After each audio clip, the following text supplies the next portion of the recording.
சும்மா படிக்க கூடாது என்றால் கேட்போமா? அதற்காக படித்தால் பாவம் என்றார்கள்.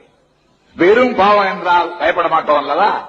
படித்தால் நரகத்துக்கு போவாய் என்றார்கள். அதையும் மிஞ்சி அவனால் படிக்க வந்தால் அவனை பிடித்து அவனுடைய நாக்கை இழுத்து வைத்து கொள்ளிக்கட்டையால் பழுக்க காட்சி இரும்பால் சுட்டார்கள்.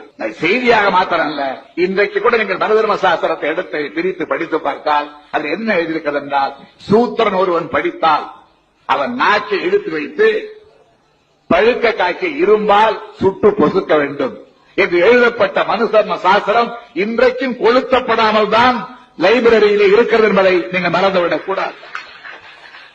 அதில் கொளுத்தப்படவில்லை தவிர அதில் உள்ள கருத்துக்களை கொளுத்தியவர் பெரியார், அதில் உள்ள கருத்துக்களை காலிலே போட்டு மிதித்தவர் பேரறிஞர் அண்ணா, அதில் உள்ள கருத்துக்களை தூக்கி கடலில் இருந்தவர் டாக்டர் அம்பேத்கர்.